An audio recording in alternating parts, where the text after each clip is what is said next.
How do you do? Mr. Lucas feels it would be a little unkind to present this picture to you without just a friendly warning. We are about to unfold the story of Savini, a man of magic who sought to create art after his own imagination without reckoning upon the nightmares he would give to generations. It is one of the strangest stories ever told. It deals with the many mysteries of existence: life, death, love, loss, sorrow, and happiness. I think it will thrill you. It may shock you. It might even horrify you. So if any of you feel that you would prefer not to place your nerves under such a strain, now's your chance to, well, we warned you.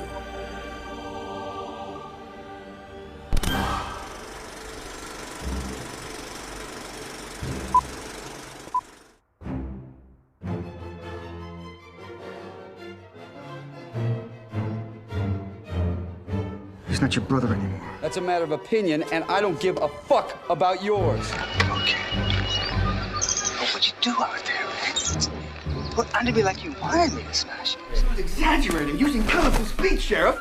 He bit my finger clean off.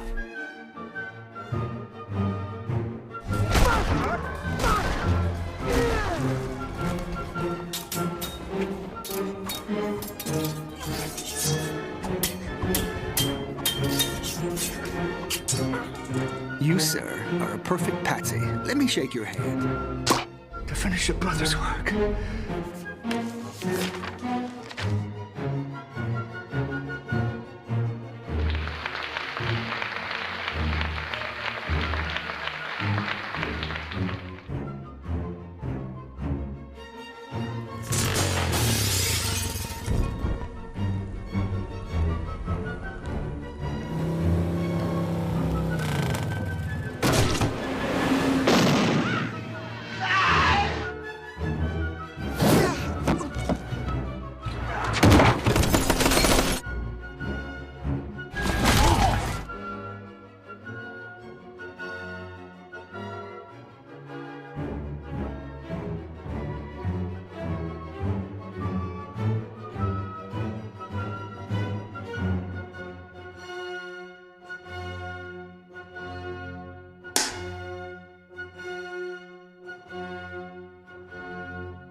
Anytime you work with Tom Savini, you better have your A game because he brings it all the time.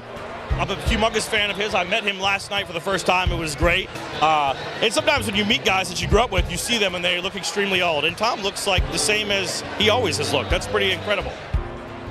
His relationship with George Romero and George's desire to shock the audience was accented by Tom's work. Tom basically made it possible for me to make some of those films. Tom's like a living legend. Tom makes things that we can only possibly imagine come to life. The guy's doing the effects and he's acting. He's a terrific actor. I always admired people who did more than one job. You can't say horror movies without thinking about Savini.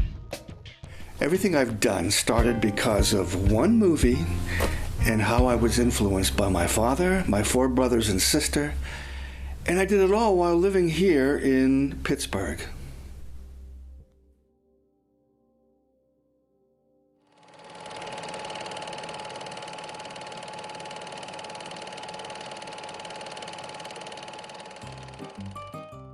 When I was growing up, my dad could do anything. He was a carpenter, a plumber, an electrician, a bricklayer, and a shoemaker, and many, many more things, all while working full-time at the steel mill. I imagine he was so good at so many things because, being an immigrant, he had to be good at many things to survive. So I grew up thinking that you're supposed to do many things well. Before I was born, my mother had 5 children, 4 brothers and my sister. There's 13 years between me and my sister, and she's the youngest of that group. So I had four fathers, 4 big influences on my life. Henry was the oldest one, and he was the smart guy. He had books and books and books all over the place. Music, art. He was a painter. He was a tattoo artist and a sculptor. He was studying to be a mortician. So as a kid, I would see him sculpting a big Egyptian head. I think he was practicing restorative makeup. So he was a big artistic influence and an intellectual influence. The next brother was Sullivan. He influenced me as far as physical fitness goes. He was a big muscular guy. He was in the Korean War. Then there was Joe. Joe was a terrific dancer. When he danced, the floor would clear and everybody would watch him. He also had a great sense of humor. He'd put wigs on and false teeth just to make us laugh. After him was Tony. He's the only brother that stuck around. He's the brother that still lived in the house with me growing up.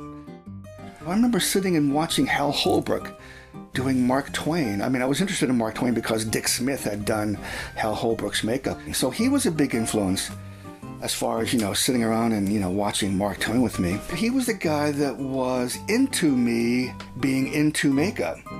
My sister was still there. My sister had the burden of raising me.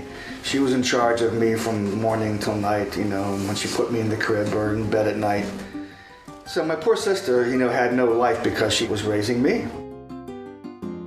My dad was 50 when I was born, so when I'm 10 years old and running around the house, he's a 60-year-old guy. When I was a kid, Sunday paper was important because of the comics, you had these great big color comics. I used to watch my sister sit there with a sketchbook and colored pencils and the comics, the Sunday comics. And by the end of the day, she had copied, just by looking at them, in colored pencil, the Sunday comics. And you couldn't tell the difference between the Sunday comics and what she was doing. It was brilliant. So that gave me an appreciation of being able to sit there with a blank page and create something. Tony was 28 when he died. I was 12 or 13. We're talking about 1959. He died in the alleyway next door from a bullet wound. Tony was going with a bunch of friends target shooting and bought a rifle and had it sitting on the saw downstairs, and my mother would hang clothes on the wire. And what we can put together is he was reaching for clothes and bumped it, and it shot him in the side. And he came up here and combed his hair in front of my mother, who was watching TV, to show her he was okay, that nothing was wrong, And he was going to go next door to tell them to take him to the hospital, but he passed out in their yard and bled internally for about an hour before they found him, Can't really recall how devastating it was back then. I just don't have a memory of it. A lot of bad things that happened in my life, I can't remember, specifically. It's almost like living in denial. It's like I don't acknowledge it because of any pain that might be involved in it, I think that's part of my MO. mother was a huge influence on me. I mean, I adored her. You know, she's been gone for 40 years now, and it's like, you know, every now and then it'll come back to me of how important she was in my life. And she was the one that let me stay up all night to watch horror movies after my dad would make me go to bed. And my mother would let me sneak back down and watch horror movies on the black and white TV when I was a kid, because she knew how much I loved horror movies. She was the one where I'd be up in my room and I'd make myself up as Zachary or some fuzzy kind of green werewolf and come down the stairs as quietly as I could and stand behind her while she's watching television and just wait for her to turn, because she could feel it, and then make her scream. I feel bad sometimes of how bad I used to scare her. But anytime I wanted to go to the movies, I always had enough money, and my mother would take me. I remember my mother taking me to see Rodan and Godzilla movies at the Plaza Theater up the street. This is where I spent my childhood. This was the Plaza Movie Theater. I saw The Creature from the Black Lagoon when it opened here in 1954. Now it's a corporate coffee house. It was a travesty when this place closed. It was a movie theater up till 5 years ago. It opened in 1917. I was a kid going here in the 50s and the 60s and the 70s. You know, even in the 90s, you know, Dusk Till Dawn played here, you know, when it opened. But now it's gone. Another house of magic is gone.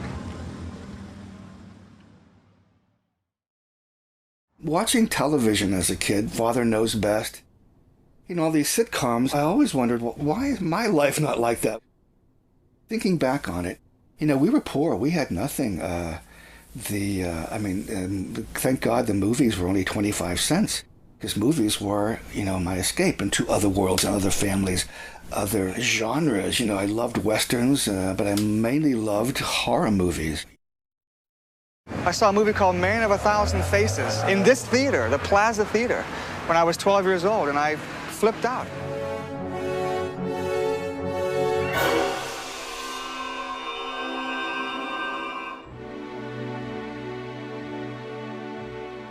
Before seeing Man of a Thousand Faces, I thought the monsters were real. Frankenstein was real, the Wolfman, Creature from the Black Lagoon, they were real. That's why they scared me so much, you know, I was so afraid of them.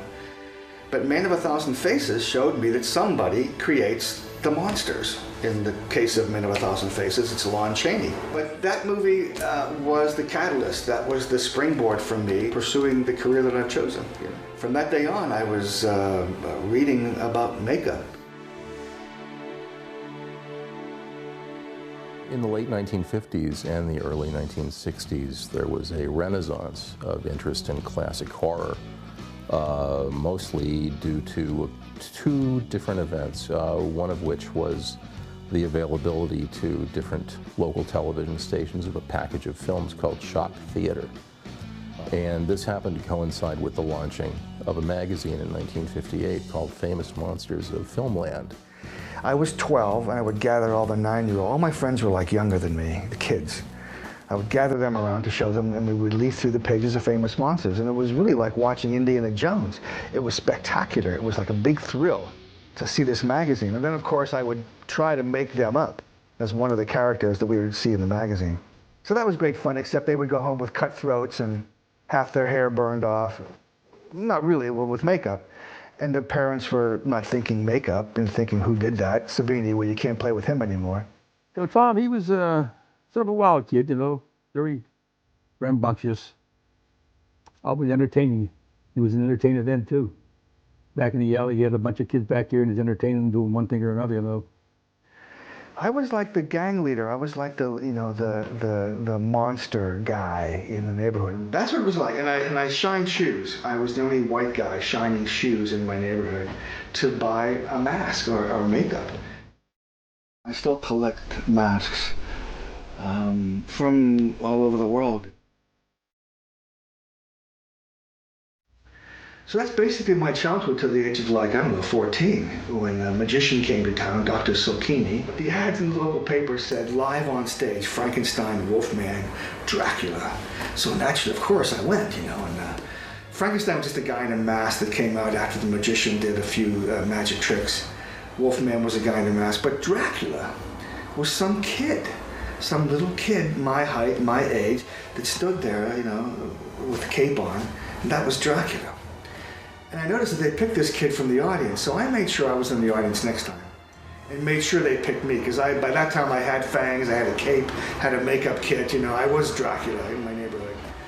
So I made sure they picked me, and this is when I learned about misdirection, because I'm standing backstage with the cape over my face and made up with my fangs, and I'm watching the audience looking at the stage.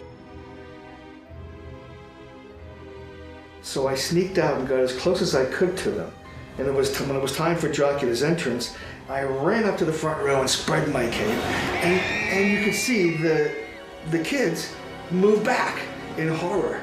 I had scared them. It was the first time I scared an audience, And they saw it too, the people running the show. So they no longer picked a kid from the audience. I became part of their troupe. So that was my childhood. 14, I got my first job. They paid me in chocolate milkshakes and silver dollars to be Dracula in this traveling show. I was in grade school, and this kid, he put a cartoon on the bulletin board, and there was a guy tying a package.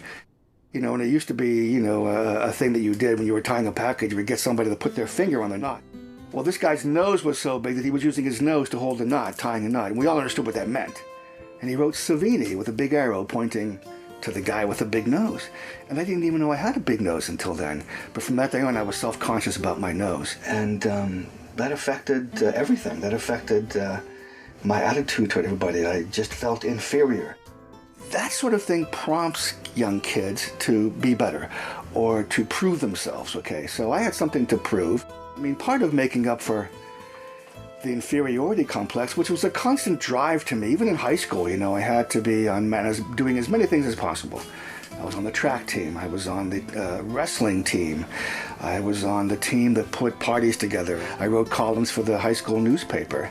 But the greatest thing was the theater, being in the theater. When you're on stage in the theater and playing a part, you're not you anymore, to them or to yourself. You're the lead dancer in Guys and Dolls. You have a dancing solo with this gorgeous woman. I mean, that's what got me adulation from my peers in high school. Before we made Night of the Living Dead, we were going to make a very sort of high-toned little romantic film set in medieval times called The Wine of the Fawn. So we went around to high schools to look at high school plays. And the young actor that we liked the best was Tom Savini, who was in a high school play at the time. So we talked about making this movie, and of course the movie never happened. And the big deal at the time was Saturday night chiller theater. Bill Cardille, Chilly Billy Cardille, would host and interrupt in the commercial spaces, the horror movies.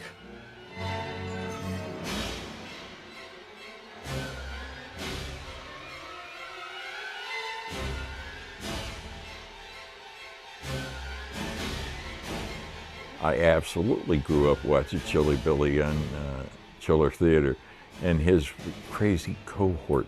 It's so hokey now. I thought it was great then, but when you look back on it, they didn't have any effects, and it was him in a tuxedo in a dinky little television station up on the hill. You looked forward to Saturday night and seeing those horror movies, on Chiller Theater. That's where you were. Every Saturday night, you were guaranteed to be home watching Chilly Billy Cardille on Chiller Theater. I would make up friends and get in a car and drive up to Channel 11 and knock on the big glass door with a monster on a chain. And they'd come out and they'd go, "Oh, shit, yes, come in here." And they would put me on with Bill Cardille. There was this young kid. Turned out it was Tom Savini. And he was very quiet. He still is quiet. Eventually, Bill Cardille would call me. He said, "I'm appearing at a drive-in, next week. You want to come and bring some monsters?" Which I did. Or there was a huge Halloween parade downtown. There still is. I would make up monsters and be on the float with Bill Cardille. Big banner that said, WIIC Channel 11. And I would do the Phantom of the Opera, Werewolf, and Frankenstein. And they would be on the parade with Bill Cardille. So he would be surrounded by monsters, and he was a famous guy to everybody back then, Chilly Billy Cardille. In my senior year in high school, The topic of conversation among everybody was, what are you doing? What college are you going to? Well, I wasn't going to college. I had no plans to go to college. My brother Joe was living in California, so I just told everybody, I'm going to Hollywood after high school and, be in the movies. Okay. So after high school, there's a knock on the door. It's my brother Joe. He had divorced his wife and he had come back to Pittsburgh, so that dream didn't happen. I went off to Penn State and became a dishwasher in a diner that he was a cook at. But then I met this girl, and she picked out the college for me, Point Park University, picked out my major, journalism. I did it for her, She was going off to Mercyhurst College, and I had to be going to college if I'm going to be with her. Of course, as soon as she left, she met a football player, and I got a Dear John phone call. I was in college. There was this girl sitting there, and she was like falling asleep at the table, and I was at a vending machine buying a cup of coffee or something. So I went over and I put the coffee in front of her. I said, here, you need this more than I do. And that began a relationship with Charlene, my first wife. We started dating. She got pregnant, and I enlisted in the Army to support us. That baby, her parents made her give up for adoption, who later on in life, 35 years later, I got a phone call from her searching for her parents. And when she found out it was me, it was amazing because she was a fan of mine. And here she is, my daughter, and she couldn't believe it, okay? Her name is Audrey. This blew my mind when she came back without the baby, because that's why I enlisted in the Army, to support us.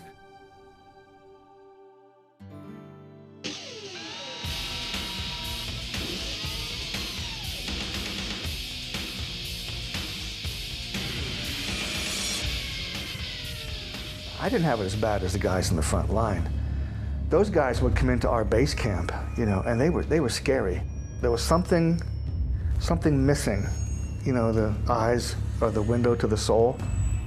They were soulless. These are the guys in the front lines. They were seeing and doing the really horrible shit. My job was just to photograph it when it was over, To exist in that environment, you have to turn off your emotions. And don't forget, I'm this little Italian kid, reading famous monsters, and now suddenly you're plummeted, you're plunged into this real life horrible situation of war, where people are, if they walked out of the woods, they want to kill you. Your emotions just don't turn right back on. You're forced to turn them off to psychologically save yourself in that sort of an environment, and that's what I did. I also felt a safety behind the camera, and I also felt looking at horrendous gore. I mean, guys blown apart with grenades and arms lying on the floor, head wounds, I remember looking at them like, how would I do that? These are special effects. When you're in Vietnam, after 6 months, you're entitled to R&R, rest and recuperation. I went to Hawaii to meet my then wife. But when I came back, they put me on the worst duty possible, 30 days of guard duty, which means there's the trees, and if they're coming, you're the first contact. So it's 4 guys, me and Morales, and 2 guys asleep above in a bunker made of sandbags with the roof. And you would take shifts, 2-hour shifts. And there were 7 of these bunkers. In front of every bunker, there was a tripwire in the front and on the sides.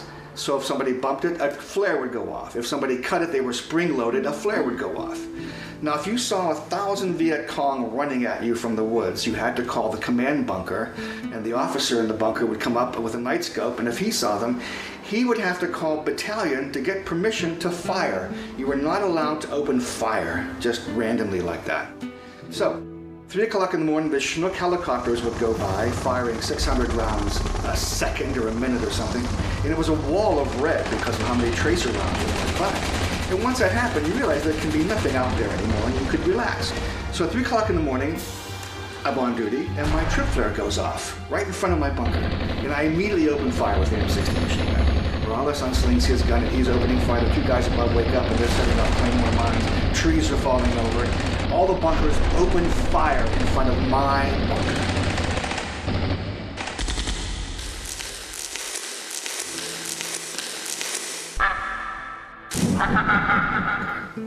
And it was a duck, okay?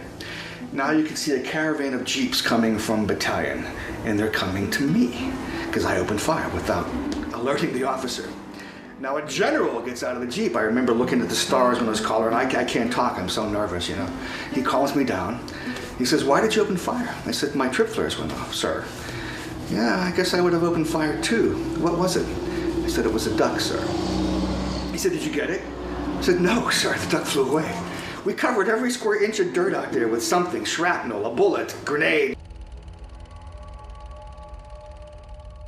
When I came back from Vietnam, Lon was born. We got stationed in North Carolina. Coming back from Vietnam, you know, I was a zombie. There was no emotion alive in me. Well, I had to turn off the emotions. And it's something that you do for, you know, to survive mentally. A lot of guys couldn't do that. I mean, post-traumatic stress syndrome. Maybe I had that, I don't know. So Charlene and I divorced, and eventually she married a friend of mine. They left and took Lon with them to Florida. And, you know, back then it was a big deal because, you know, I visited Lon and hung out with him as much as I could. As I got older and, you know, understood more about movies and horror movies, and my mom would tell me more about Tom, and, you know, I wanted to know more about him, and so she opened that door up for where I could communicate with him more, and then we just, you know, we got to know more about each other. Probably towards the middle of high school, then towards the end of high school, and obviously throughout my naval career, much closer to him, you know, calling him all the time, talking, emailing, once email became a thing, and like I said, going to visit him to the conventions around the country that he would also attend at. So our relationship is not a close father-son relationship, but we have stayed in touch.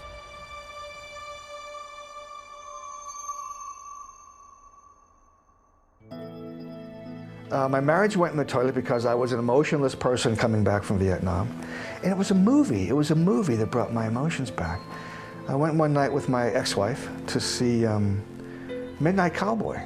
And when Dustin Hoffman died in that, I went berserk. I was crying hysterically in the movie theater. Part of it was the character that Dustin Hoffman was playing and that he died, and it was a sad movie. But I think most of it was this was all pent up, you know, for a year or two, and this was the release. I finally released all the emotion I was holding back from Vietnam.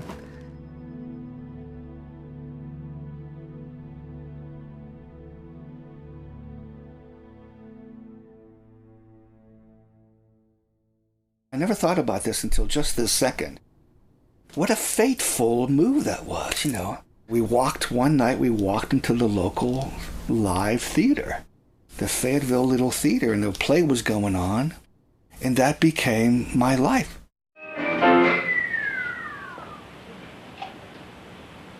What else do the Simpsons That once there was a fleeting whisper of glory called Camelot.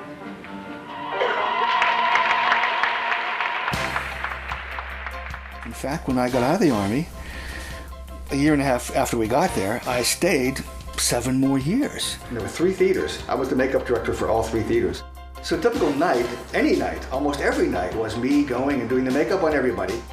You know, if it was Fiddler on the Roof, I was doing the beards on everybody and then playing a part, doing the acrobatics, you know, or changing and becoming a Jew with the payas and the hat and doing a dance, the bottle dance with the bottle on my head. A typical night, you know, playing Charlie Brown, playing Thoreau, playing Ben Franklin after a 3-hour makeup job, you know. So that was years of making myself up and everybody else, but I always made them up and myself for the mirror, not for the stage. You can get away with murder on the stage because of the distance the audience is from you and the lights, you know, the effect on your skin. But I always made up my characters and every other character so it was realistic to the mirror. I was in a bar. I don't drink, but I was delivering signs to the bar that I had painted. And there's an interesting looking guy sitting there with a big cowboy hat on and a beard. And we started talking, and he was the art director on Children Shouldn't Play with Dead Things. He said, yeah, we're shooting a movie shortly coming up called Death Dream. And I had my portfolio in the car. I showed him my portfolio. 3 days later, I was doing my first movie in Brooksville, Florida, assisting Ellen Ormsby on Death Dream. Now, the next film they did was in Canada, called Deranged, but Alan directed that, and then I was the key makeup guy on that. And that was around 1972, and then like 6 years went by. I was just doing plays, and then I decided to take advantage of the GI Bill, because you only have 7 years after you get out of the service.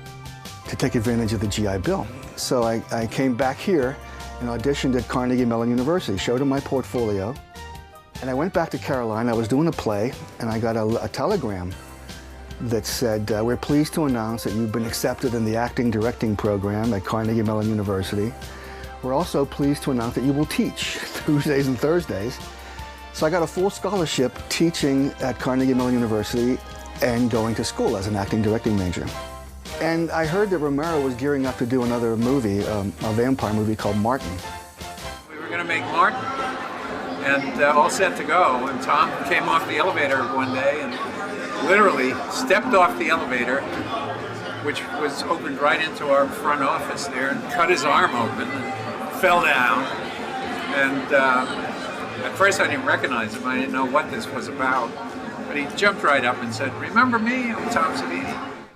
So I wound up doing the makeup effects on Martin, playing a part and doing the stunts. And then I went back to Carolina and was doing a play, Line in Winter, and got a telegram from George, start thinking of ways to kill people.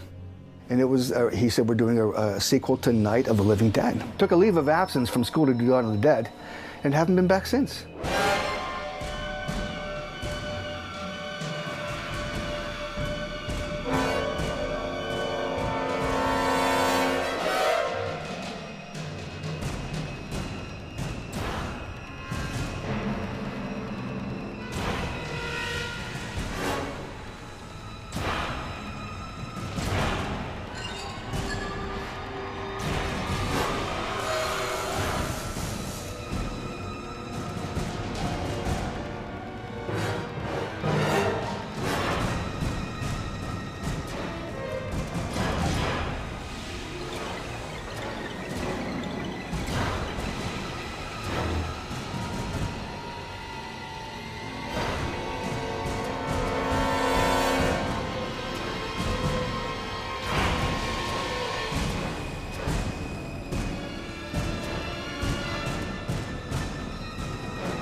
Tom Savini is one of the best in the field.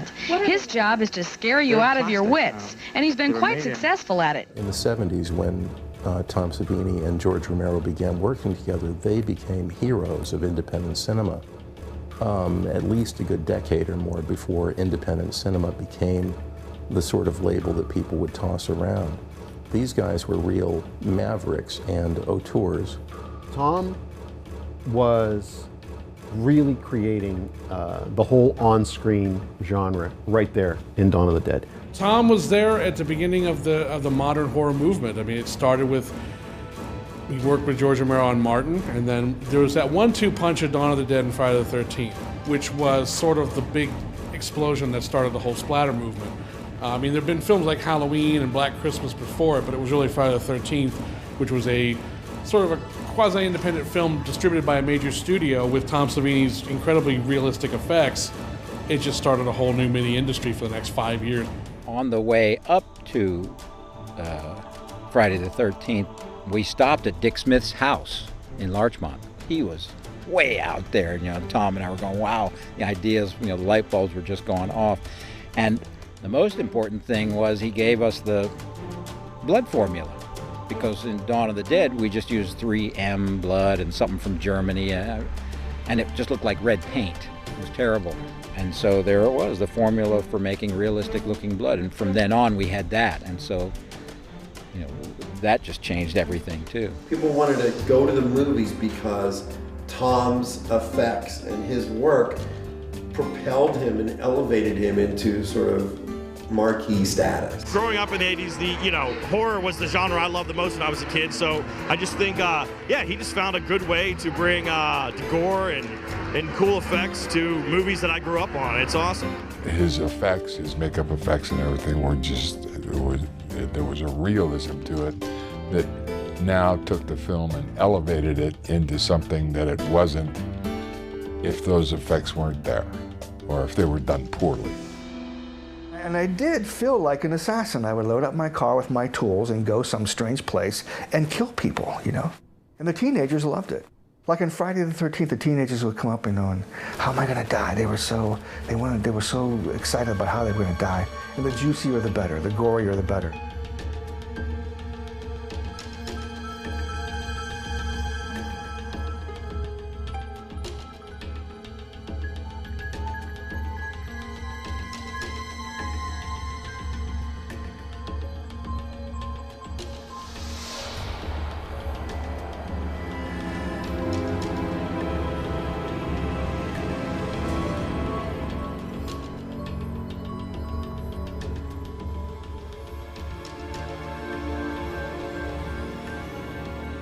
I'm sure there's probably very seldomly been that much blood used in one death scene ever again.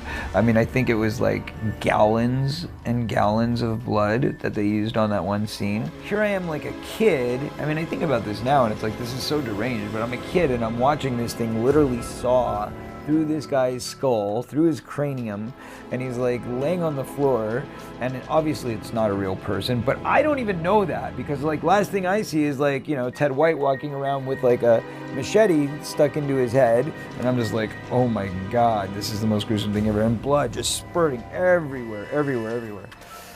The one thing that I do remember specifically is that when Joseph Zito, the director, introduced me to him, he introduced him in the context of, you know, we're very lucky to have this guy. It's a really big deal that we've got this guy because he's kind of like a legend because he created the first Jason, and, you know, he's a big deal to the franchise, and your character is loosely based on him. So I was told that actually in the beginning. When I looked in the mirror and saw the finished product, it was hard to believe. And those of them that saw the film, I believe, would understand exactly why. I mean, the face was so contorted with one eye and the teeth and so forth. It was a wonderful makeup job. I was thoroughly pleased with what it looked like. His tricks of the trade always fooled me, you know, and that's what I like best. I just couldn't figure it out, and everything he does is very simplistic. It's all magic essentially, you know, and common sense, and I think that's why I always expected things to be more complicated than they were, and that's always what fooled me about Tom Savini stuff. Is I'm like, shouldn't it be a puppet head and this and that? That's just a wedge cut out of a fake machete, and we pulled it out in reverse. I went to do hair and makeup tests, and it was very standard makeup, and I looked very attractive, and it just felt very glamorous, and I thought, oh, this is great. But then Tom showed up, and the first thing I noticed was Tom was really good looking. The artistry that goes into this, it isn't just about blood and guts and bones and, you know, body parts and things like that. It requires a genuine artistry. He has an impressive body of work because of his artistic talent.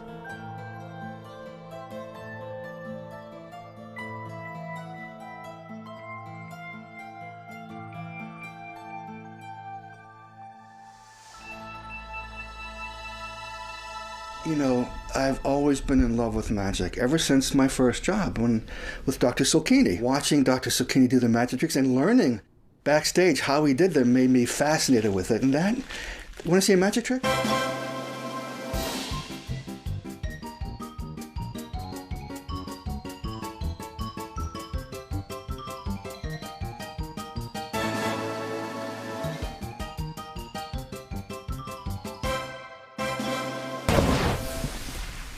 See how easy it is? And then, of course, you know, that led to the way I think about makeup effects.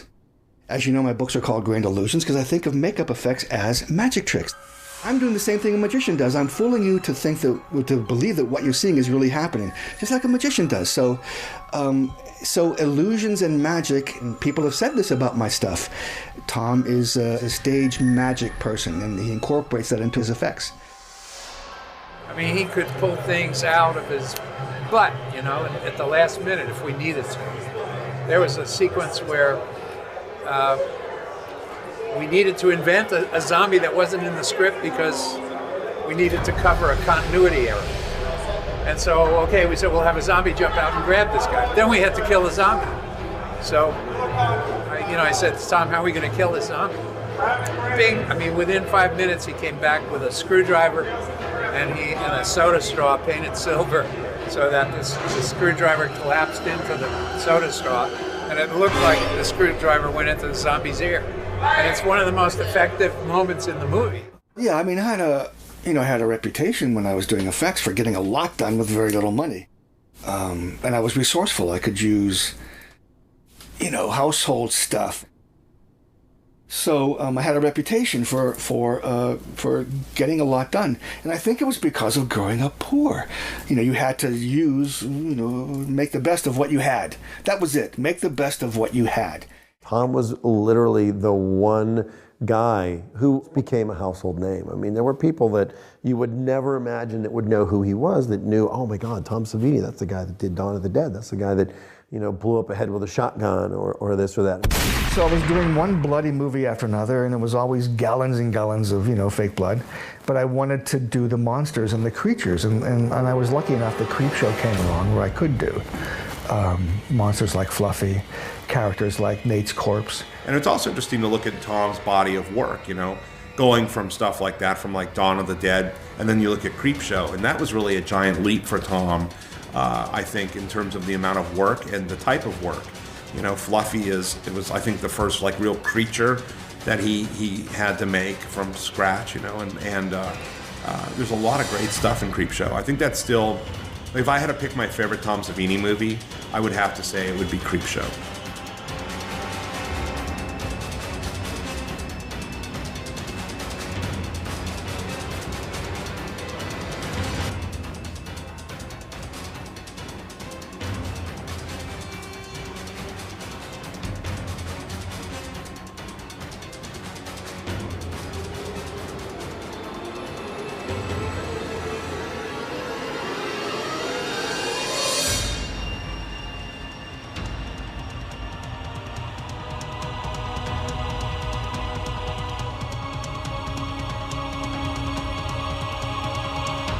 The thing I really love about Tom, and I think everybody who's ever worked with him loves about Tom, is his boundless enthusiasm. He absolutely loves making movies.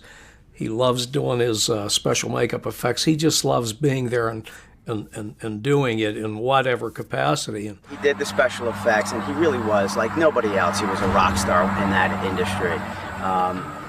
No one since has really achieved that status. No one ever will. I mean, he came onto the scene and he just blew people away. You just were like, whoa, this guy's a madman. And then when you find out who he is, he's such a cool personality that he's just a cool guy, right? He's the full package.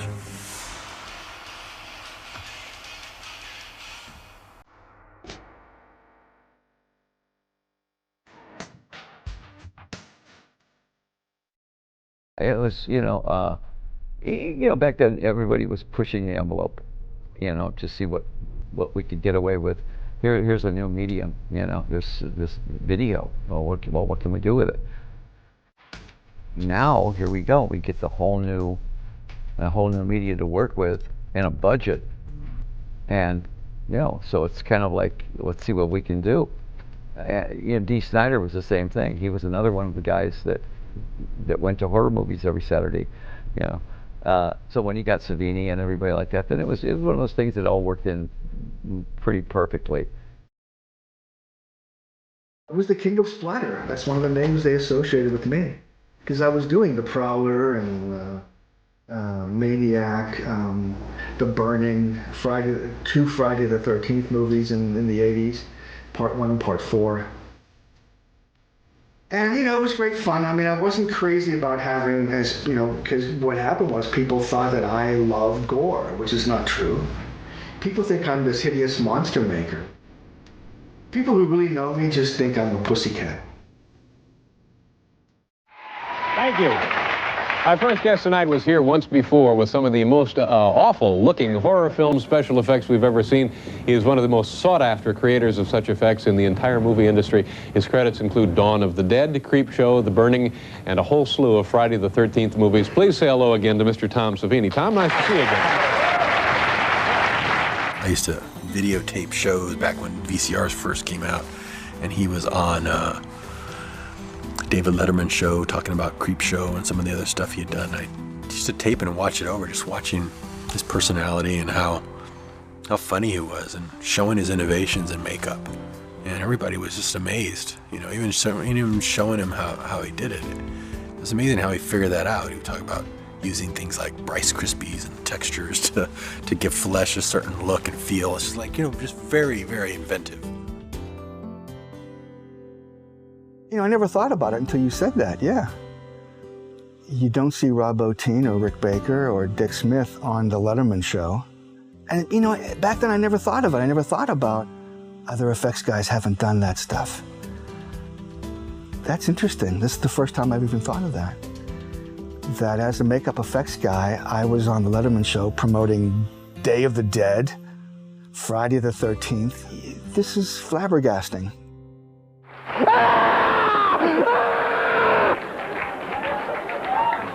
There you go. All right. Okay. Okay. All right. Now what about you? I saw you have a tiny little daughter. Would you let her go to see some of these awful, disgusting films that you produce? No.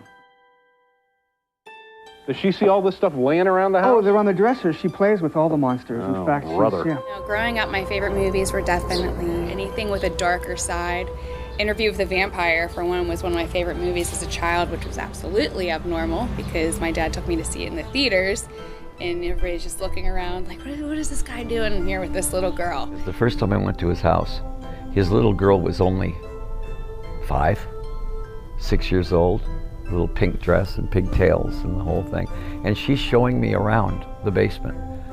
And her favorite thing was the anatomy book, or the book with all the accidents in it, you know, the horrific accidents and the mutations and things like that. She, oh, look at this one here, and she, look at this one here, and I'm looking at her going, this is a movie right here, this little girl in the basement. Could be better in some ways, actually. I wasn't as scared of a lot of things that a normal child probably would be. No boogeyman. My father was the boogeyman type thing, So I'm at the peak of the Splatter decade, which is my decade. I just had my daughter Katerina. I married Nancy. My daughter Leah was on the way. And I'm here in my dad's house taking care of my dad. My dad, he was just humorous to him.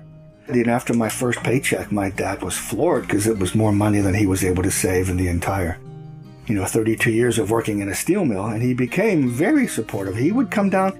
I would have 6 guys working in my basement on Day of the Dead, sculpting zombies, creating all these appliances, generic appliances for zombies. And he would come down. You could just tell on his face, the big smile on his face, that this was something totally alien to him, but entertaining to him. In fact, he turned his workshop in our basement in the house into a workshop for me. Built the tables, but he was always like that. Growing up, I would look at my dad sitting in the living room chair, and I wanted so bad to go over there and just tell him how much I loved him.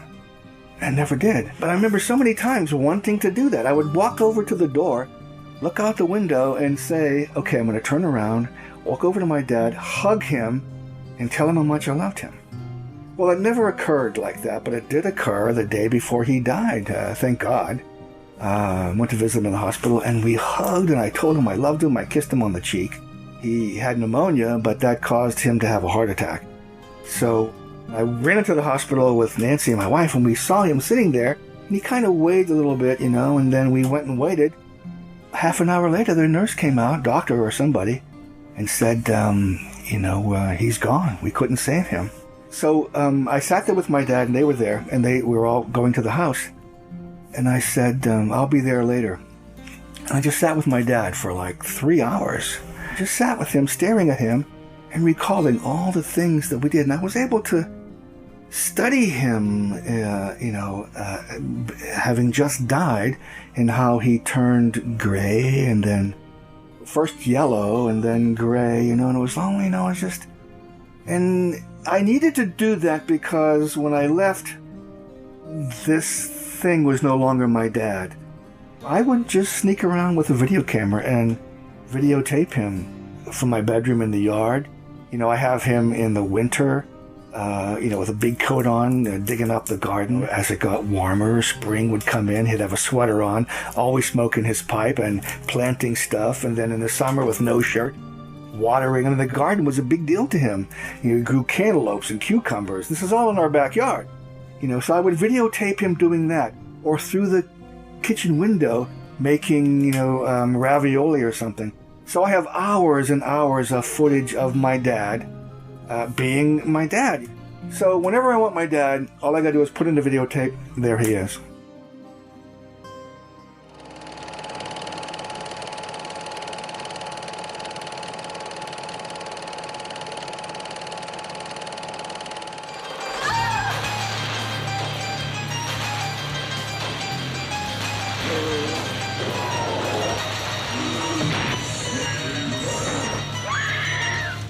Night of the Living Dead.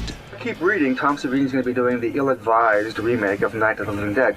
It's preposterous. It can be. It's a story. It's a movie. The screenplay is done, or it's in a first draft. The screenplay is definitely done. It's it's unique. It's the same original story with lots of twists and turns, and characters do different things and have different roles. It was a Saturday. I ran over to the Dutch office, and I happened to catch Tom. And I knew what he looked like, knew who he was. And I'd never done this in my entire career. I literally body blocked him and said, man, you gotta read me for this thing. He says, he tried to act like he wasn't even breaking the movie. He says, what thing? And I said, your movie. He says, you know about the movie? I said, yeah, man, if we work together, you're gonna know a lot of me. He said, well, we're almost done with that. I said, you gotta read me. And I jacked him up, he'll verify this. I grabbed him and said, you gotta read me. And he says, you got 5 minutes to prepare, come on in. What he didn't know was that I knew most of the original dialogue verbatim, and I knew who Ben was. So called me up and said, hey, I'm doing Night of the Living Dead, and I'm going to send you a script, and I want you to pick any part you want. And Tom said, pick any part, just make sure it's Johnny. I remember George telling me stories of how he borrowed $100,000 to make Night of the Living Dead, and then Tom remade it, and it's in my opinion, it's the most shocking film out there. So. Well. Night of the Living Dead wasn't a very good experience for me. For one thing, I wanted to shoot in this glorious cemetery 3 blocks from my house. I spent my childhood in the cemetery, riding my bicycle through here, walking through here, jogging through here. I really wanted to use this, but I mean, I understand the consideration. Would have been a move from Washington, PA to this place. Maybe it would have been expensive. But also, I didn't know when the movie started that 2 weeks into it, I would be in the middle of a divorce, and that really wreaked havoc on my mind. You really need all your concentration when you're directing a movie, and even more so. But I was worried about the divorce, losing my daughter, but I had to be there, and they kept slapping my hand. George wasn't there. If George was there, it would have been a blast, because George and I, we click, we get along, And I really wanted to please George. I wanted to impress him with what I was doing. And the few things I did get to do, the censors cut it out. Every exit wound, every time there was a headshot, they cut the exit wounds. So the movie was sterile compared to the bloodbath that you might expect with George Romero and my name on the film. So the movie is really maybe 30 or 40% of what I intended to do.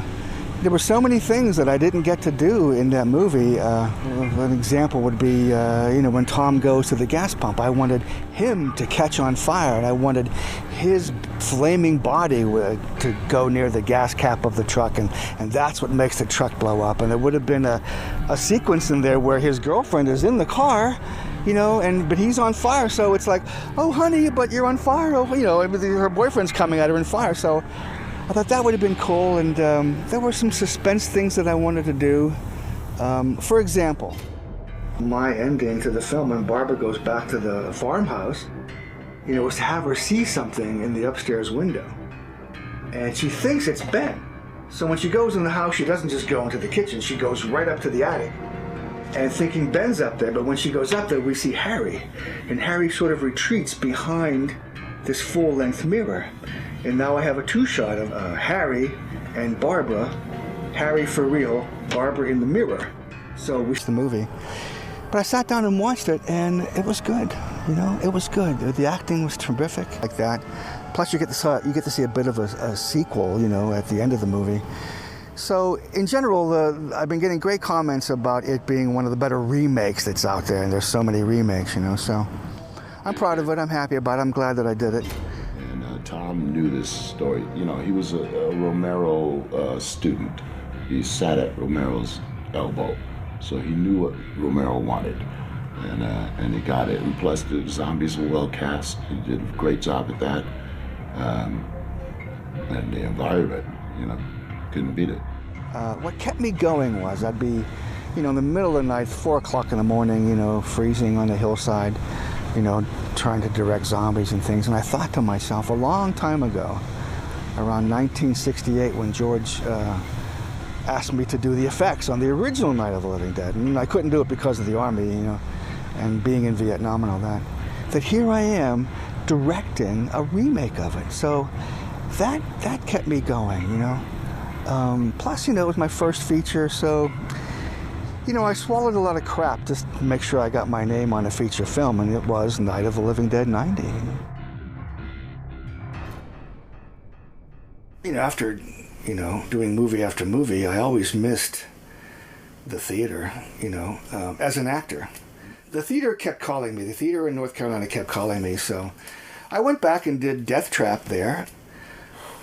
That was so much fun. You mean put them on? Yes, I mean put them on. Shoots himself.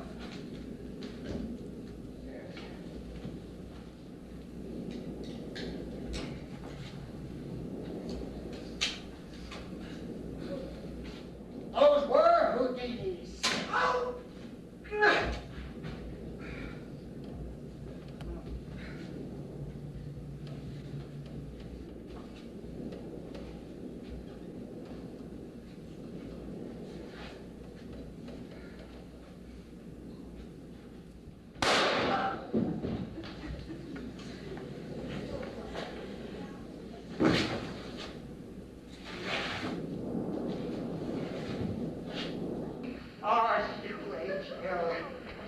Sydney.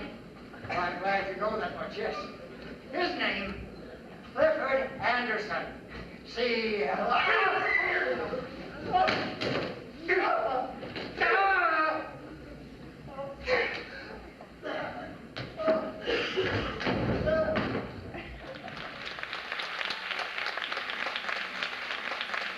And then that led to them hiring me to direct Dracula at around Halloween time. So it became, to me, a magic show. I mean, I made Dracula turn into a bat on stage right in front of the audience. The audience would go, "What? How did you do that?" You know, Dracula walks into a doorway, lifts up his cape, and suddenly there's a bat there that flies away. That was so thrilling. I made him disappear once, just disappear. Like, two guys grab him, and the cape falls to the ground, and he's gone. And there's a carpet on the stage. And again, people were like, "What?" Magic tricks, grand illusions for me, live in front of your face on stage. And later on, I got to do it again here in Pittsburgh. So again, you know, I did it at this little theater over here on the north side. It was City Theater. And in the 18-year history of the theater, my Dracula was the most money they've ever made because it was a magic show. You know, again, I turned Dracula into a bat. I had Renfield come out from under the stage into the audience before he made his appearances, which made the women wearing skirts in the first row scream. It was a dream. I'd love to do it again. He actually had a shop on Butler Street in Lawrenceville where you can think of, looking back, I know the Dark Half, they did the special effects there from Two Evil Eyes. A lot of that stuff was actually made there. So every day after school, would come pick me up from school right down to Butler Street in the workshop and got to see life casts and severed heads laying everywhere. I had my studio for about 15 years. I remember there were tables and plaster and slime and foam latex and gelatin everywhere. At one point, there were 15 guys working there on films like Two Evil Eyes, Blood-Sucking Pharaohs in Pittsburgh, The Dark Half, and Mr. Stitch. But it was also a clubhouse. My friends and I would just hang out in between jobs, and We would sculpt things for ourselves and make toys and play pool and just, get together and have fun. I think working in Savini Land was probably the best job I ever had in my life. It was just the most amazing time. When I look back at it, it was just so much fun. Tom showed me early on that you can have fun, because Tom's really all about fun and having a good time. And of course, when it's time to work, it's time to work. But he's the first person to instigate any sort of shenanigans. And I always really appreciated that, and I always kept it in my mind. I'm like, it was always fun, to work with Tom.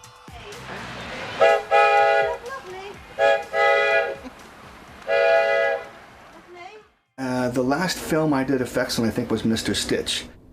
Every time I did effects on a film, I always tried to play a part, especially George's films, George cast me as an actor in Knight Riders. Makeup effects to me was to get my foot in the door as an actor. I always wanted to be an actor in these films.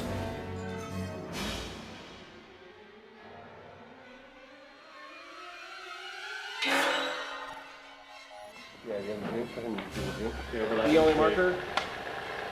Action. And background.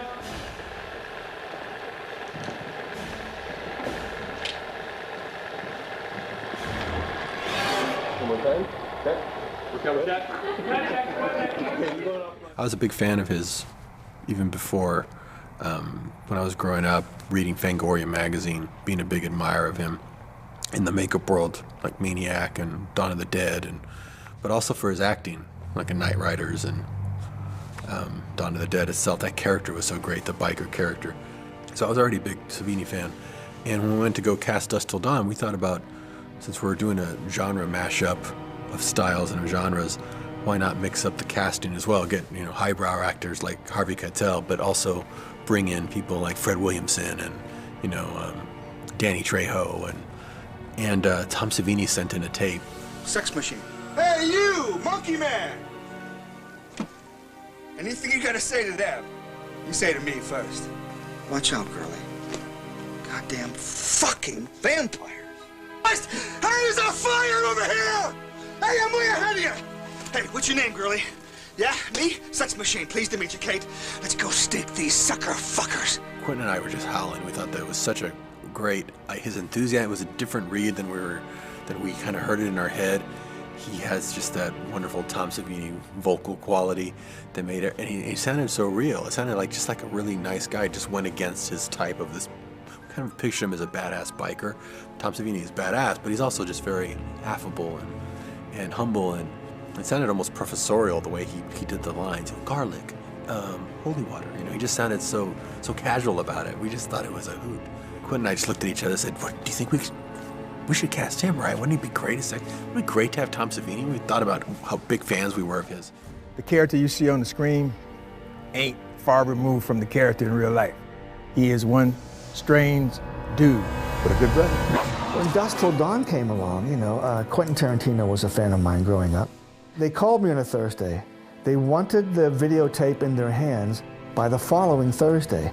I didn't get the script till the following Wednesday, the day before I had to ship it.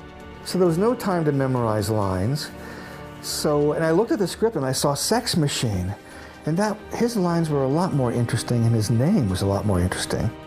So I took his lines and I wrote them on cue cards and put them around the bedroom and did a motorcycle jacket, I read the lines for Sex Machine. And it looked like I was looking at different people when I was auditioning because I'm just looking at the different cue cards. Anyway, when they got it, it made Quentin and Robert laugh. So they changed the body types and made Fred Williamson Frost. And they made Sex Machine a small guy, and I got to play that. When you're strapping a cock gun on and shooting vampires with it, that's a pretty memorable thing to happen in films. Clooney was the nicest man I've ever met in my life. Look who I got to hang out with. So it was the most fun you could have in a summer.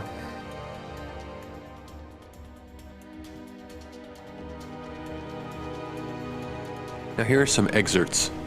These are scenes that were cut out of the movie, and this is one of my favorite bits. Tom sees a couple of bikers starting to turn into vampires. Fucking vampires.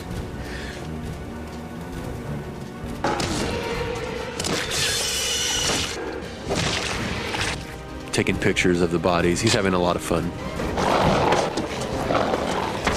And he's handy with a wooden stake. For pace, I'd cut out this one line, and here it is. Sex machine. Pleased to meet you, Kate. Now let's stake these bloodsucker fuckers.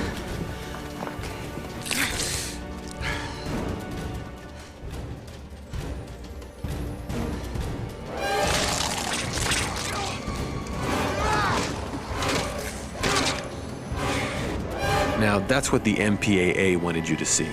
The real Tom, the taking care of business Tom Savini, wouldn't do it that way. This is what he actually did.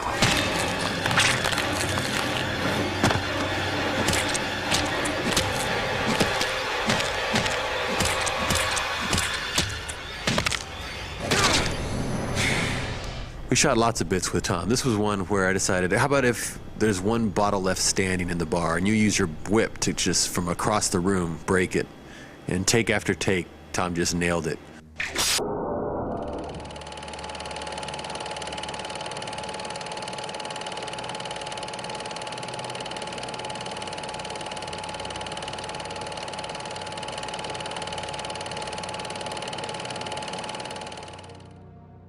You know, after my divorce with Nancy, we had joint custody. So it was Leah, my daughter Leah, would spend a week with Nancy and spend a week with me, you know. And she was always reluctant at the end of my week to go to that week because it was just simply more fun, I guess, being at my house. And Nancy had some problems back then. But we went to do Dusk Till Dawn. Leah was 9.5 at that point, and I was able to take her for 8 weeks with me. And the idea would be that when after the 8 weeks during Dusk Till Dawn, she would come home and spend 8 weeks with her mother, which fit in because after Dusk Till Dawn, I got another part in the movie, The Demolitionist, where I had to be in L.A., and of course Leah had to stay with her mother. However, during the shooting, I got a call from the Pittsburgh police. Your daughter was, you know, walking around looking for her mother, blah, blah, blah, blah. So I called my friend of 35 years, my boyhood friend, Pat Logan, who was a policeman in Pittsburgh. Called him and his answering machine was on. So I left him a message about what was going on in precinct number 5 with my daughter. And I called the police station, and Pat was there in his pajamas and took custody away from Nancy and took it onto himself, and Leah went to live with him until I got back from the Demolitionist, and it was assigned to me when I got back. And that's how I got custody of my daughter when she was 9.5 and have had it since then.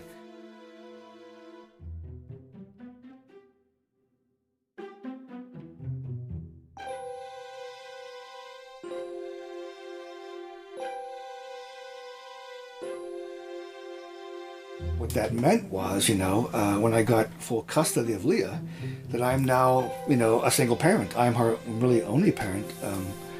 So, and that affected, you know, my choices. I remember, you know, Greg Nicotero approached me before he started K&B Effects. Said, hey, let's go to California and use your name and get jobs in and create an effects company. I had my daughter living with me, you know, when she was in school. So a lot of my choices were based around not leaving home, being there for Leah. So I definitely remember there were times where he was offered different things that would mean complete relocation, and there was a lot of things he couldn't do because there was me and I was in school, and you know I was able to miss school for certain things, but you know to completely uplift me out of Pittsburgh would have been, you know, maybe traumatizing as a child, and he made those choices based upon me in mind. He definitely, I feel like, missed out on a lot of different opportunities. Going from movie job to movie job, you know, you lived from paycheck to paycheck. It was a struggle. So luckily, there were all these horror conventions I could go to, and you know, appearances, signings, and I was living off that for a long time. But also within those 20 years, I was making you know, alimony payments and child support payments. So it was a struggle. There are a lot of people who are just go from convention to convention, and that's their living. And that was me. Tom Savini, one of the greatest guys to ever grace the horror business. one of the nicest guys to meet in a convention. He's got a thumbs up in my book. I think he's legendary. His special effects, I mean, just changed the whole horror movie industry. And then I met him today for the first time, and he's just an awesome guy. So the difference between conventions back then, when they were my lifeblood, they were how I sustained myself, and now is I go there and enjoy the conventions. I go there and enjoy the fans. I go there and listen to their stories and how I've inspired them. I love the convention mood. You're surrounded by people that are into what you do. They're into the monsters. It's like hanging out with your friends who love horror movies, except there's 5,000 of them, or in some shows, 20,000 of them. So many times, me and my best friend, Rob Lucas, would be setting up at a convention, and we would look at each other, God, I love this. We started a rubber band fight at a Comic-Con show once, right? The next day, there was like 3,000 people with rubber bands. Tom, you started it. Doing conventions with Tom, because we get crazy. We have rubber band fights from across the room, launching 4 at a time, okay? But, that's part of the fun of the whole thing. Basically, we're big kids having fun. The fans, the fans are interesting. They range from little kids to, doctors and lawyers and everybody in between. But the fans either love you or hate you. The biggest mistake you can make in life, not just with fans or anything, is to try to please everybody. Those same people that are in love with Savini and his work want to attribute him to be this monster, this guy that really lives this, whereas he's a family guy like me, It's funny what they want you to be and then what you really are. It may be a blessing to be typecast as a villain. I have this face. Most of my parts are villains. And it's a big surprise to people when they see Perks of a Wallflower, for example. I'm a high school teacher. The first thing I say to them when they say, hey, I enjoyed you in Perks of a Wallflower, I say, it must have been a big surprise to see me in that, wasn't it? No guns, no zombies, I'm not killing anybody. But it shows some diversity. So there is a blessing to being typecast, because I will keep getting those roles, The curse is maybe I won't be the lead in a love story, anytime soon. When I say I don't do effects anymore, and I don't, fans would ask me why I did that, The truth of it is, I've stopped. My hands are a big problem. There's so much pain in sculpting. So one of the reasons I got away from doing effects is losing the use of my hands, and nobody knows that until now. And even though I don't do makeup effects, I do collaborate and I consult with effects crews. I just did Red Ink in Australia as a consultant, and I collaborated with my buddy Gino Crognelli on Triple H's King of Kings crown for WrestleMania. I've been approached a few times about starting a makeup school. Jeff in Brescia came at me full force. I said, whoa, signed on the spot at the Baltimore restaurant down the street. And then he bought the building and started the programs. We had 24 students the first time. Now we had 80 students come in last October. We still get an average of 35 or 30 on the off months, which are February and June. Tom talked me into just coming out looking at the school. And when I first came out here, it was an abandoned building. It had been a convent, and it was totally gutted. And I thought, well, this is July, and the school's going to open in October. I don't think it's going to happen. But he said, no, don't worry. It's going to happen. And so I gave it a shot. Told him I'd give it a year, and it's 11 years later, and I'm still here. The work that is coming out of the students is just phenomenal. The students' attitude is, this is school? Because they're having so much fun doing this all day and making their dreams come true. And I think we're the #1 school there's a lot of reasons. We have industry professionals as teachers. We're the least expensive school, and our program is the longest school. It's 16 months. And it's a degree program. My intention was to give back to other inspiring artists. Because it was so hard learning how to do stuff growing up, nobody shared secrets. Except for Dick Smith. I love how that made people feel, to learn something that's a hidden secret for so many years. And I wanted to make people feel the same way, to see students on Face Off consistently, or making careers out of it. You know, these are the guys that you know are like you. Could have saw Man of a Thousand Faces when I was 11 years old, and another movie that I saw, you know, and then watch Rodin and not be affected.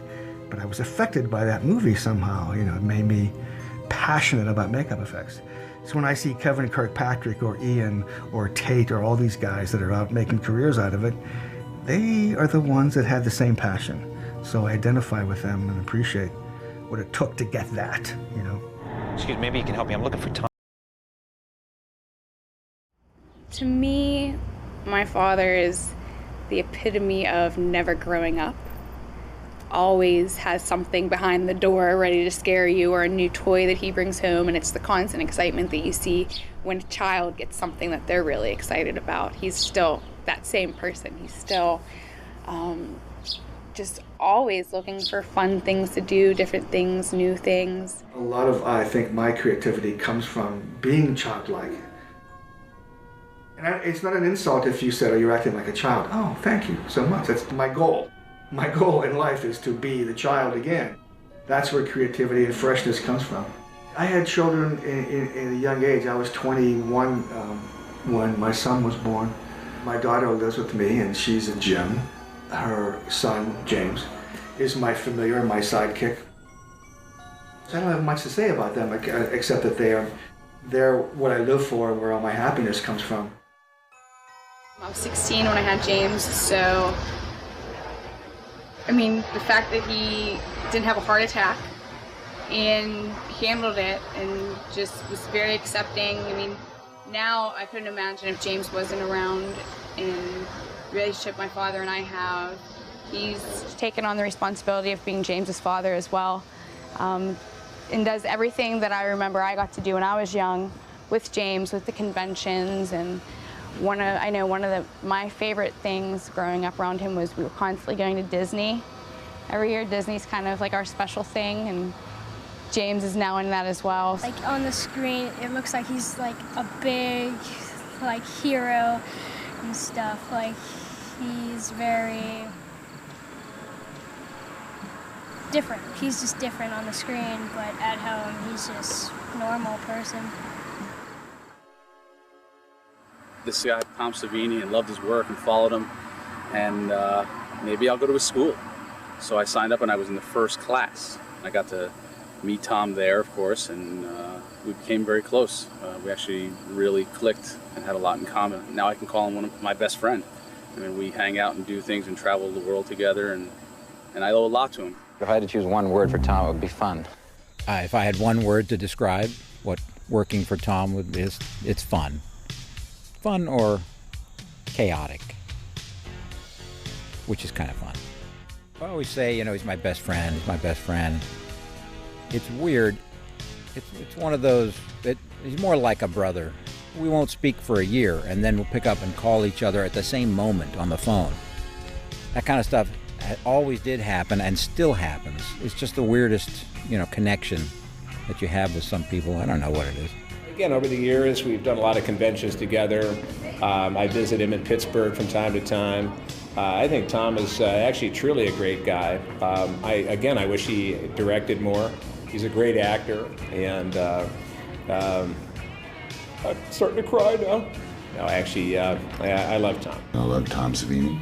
He's a gentleman. He's a man of his word, which is very important. You can look you in the eye and you know exactly where he is about and where he comes from, and that's a rare quality. They always say don't meet your heroes because you'll be really disappointed. And with Tom, it's the opposite. You know, you met Tom, and it made sense that you would become friends because you admired them for so long, almost like as if you knew you were gonna work with them someday without possibly knowing. I mean, we're on two different sides of the country. I pick up Rue Morgan, I pick up all the, you know, the horror magazines and everything like that, you know, just to see what's coming out and what he's doing. And there's always something about Savini in there. You know, he's doing this, he's doing that. He's really, he's one of the actors in Hollywood that is really athletic. He's not like just bullshit, you know what I mean? Again, it's like, you know, he's a great actor. I have a lot of respect for all the stuff that he's done, with even the mask stuff, you know, I forget what's the prosthetics and all that, you know, makeup, you know, that, but he's a great actor. I feel that Tom doesn't get enough recognition for what he brought to the industry and the thousands of people that Tom influenced in terms of wanting to be filmmakers, not just special effects makeup guys, but writers, directors, producers to make genre movies. I just got an agent. Everything I've done in my career has been without an agent and from Pittsburgh. My agents got me some great television gigs. A lot of TV stations like the Epix Network are showing horror movies all month.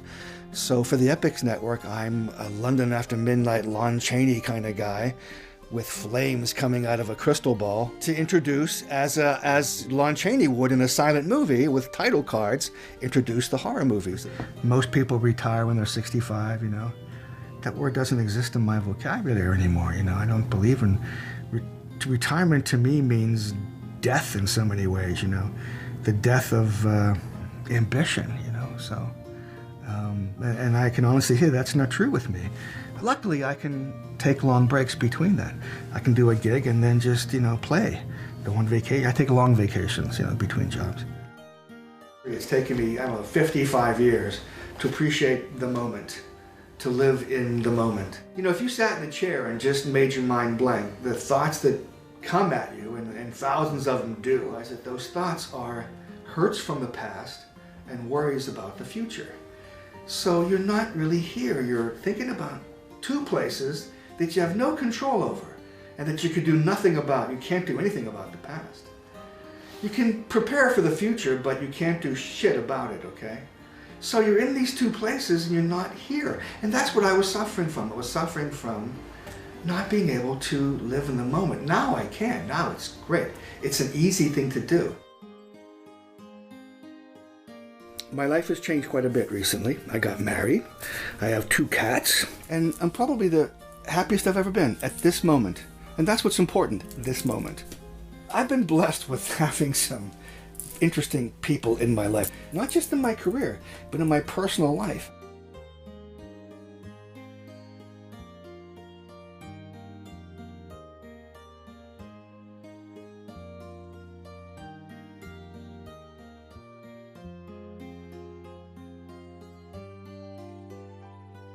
My daughter Leah, she's so bright and she is so right and correct. And how else can I say this? Good. She's such a good person. God, he's dealt with so much craziness from me, and he's handled it very gracefully. Amazing, amazing. He's my favorite guy in the world.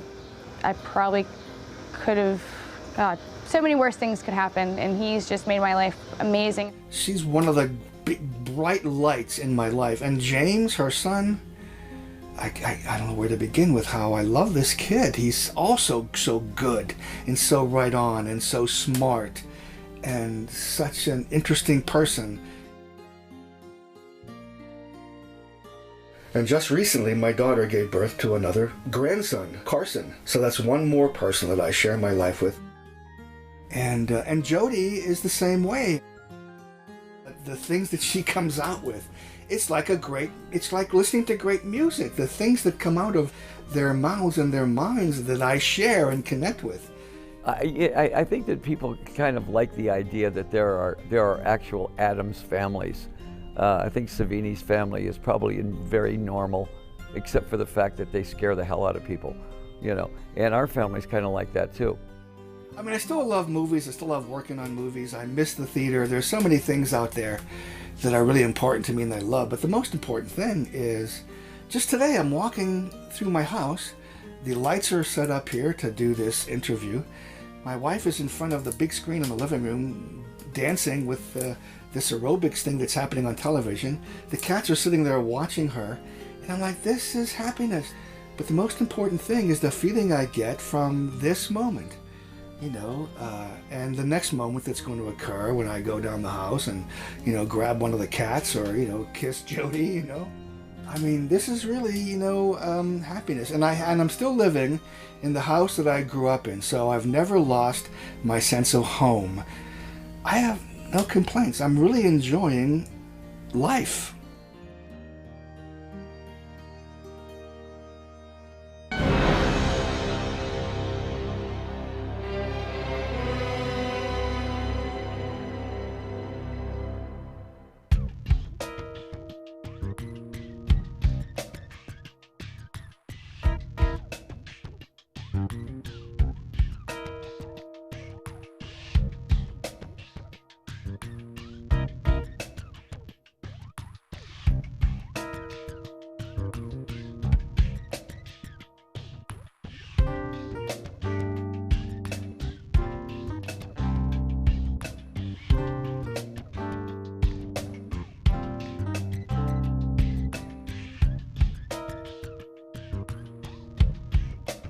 you hear all that? I think that cop was Tom Savini. 100.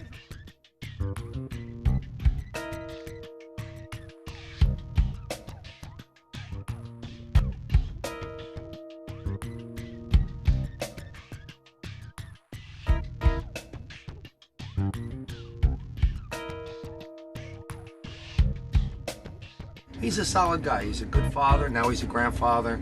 And I wish Tom, I wish you all the luck in the world. I owe a lot of my career to Tom. Either that, I enjoy it all, you know? Tinkerbell just came in. I should turn that off, huh? Make sure you use that. I'll tell you what. Let's see how close I can get to your legs. With me holding it? Yeah, of course. It'll be cool. Oh my God! My mic, me! Stand the fucking way. We're shooting a documentary. I also don't like Tom very much. And the reason I don't like Tom very much is he treated me like shit the first time I met him. I was living in Charlotte at the time. Nothing cool ever came to fucking Charlotte. Ever. And I went up to him and I had the Fangoria magazine that had Night of the Living Dead on the cover. I handed it to him, said, big fan of your work, really like the remake. He takes it from me and goes, oh good, the worst experience of my life, that's great. Hands it right back to me. And I spent the whole rest of the day horribly depressed. My illusions were shattered forever, but then I got to know the guy years later, and he's one of my best friends in the business, and there isn't anything I wouldn't do for him. So what started off bad ended up real good, but I never miss an opportunity to fuck with him if I can. What the fuck was that called? I directed it.